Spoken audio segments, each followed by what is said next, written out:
Negative चीजों में से एक नेगेटिव चीज है ब्लैक मेलिंग। बिला इजाजत शरई ये लोगों के ऐब तलाश करता है।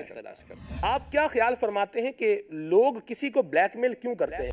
मेरा ये काम कर दे, यहाँ आ जा, यहाँ बैठ जा, ये कर ले, वो कर ले। ब्लैकमेलर का हुक्म शरी आप क्या बयान करेंगे? कई हराम कामों का मुर्तकिब ठहरता है ये ब्लैकमेलर। तलाश नहीं किया, खुद ब खुद सामने आ गया है। उसको हुक्म था कि ऐब छुपाता। शैतान जब हमारे सामने मुज़य्यन कर देता है तो हमारे नजदीक उस चीज की कोई वही बुराई नहीं रह जाती। जिस बुराई की वजह से इज्जत चली गई, उस बुराई पर डटे रहने और भरने की वजह से कई एहसानों का बेईमान चला गया। अगर ये सब कुछ छोड़ देगा तो क्या मिलेगा? मोमिन वो है जिसकी जबान और हाथ से दूसरा मुसलमान महफूज हो। आप ये ख्याल नहीं फरमाते कि जो ब्लैकमेल हो रहा है वो ज्यादा कसूरवार है? एक शख्स एतमाद करता है, एक स्टेज ऐसा आता है उसकी ये दोस्ती दुश्मनी में बदल जाती है।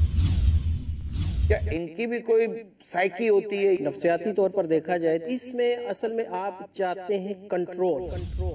ब्लैकमेलर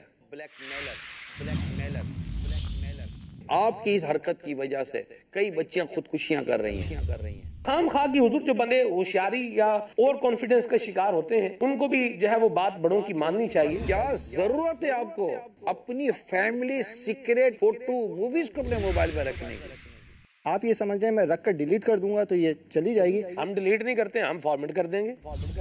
हमारी जो डिवाइसेस हैं वो अब सिक्योर नहीं रहे। गैर जरूरी ग्रुप्स ना बनाए जाएं। सोशल मीडिया जब नहीं था तो क्या हम लोग नहीं जी रहे थे? मुहताज सदा सुखी रहता है। प्लीज ट्राई टू अंडरस्टैंड, मेरी बात को समझा। ब्लैकमेल हो जाएंगे। अगर औलाद किसी ऐसे भंवर में फंस चुकी है तो अपनी औलाद को वहां से निकालने की कोशिश करें।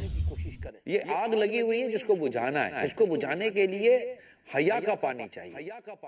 देखिए इंशाअल्लाह अज़्ज़ा वजल 19 जनवरी 2018 सने ईस्वी बरोज जुमा रात 9 बजे सिलसिला मिसाली मुआशरा जिसका मौजू है ब्लैकमेलिंग, मदनी चैनल पर।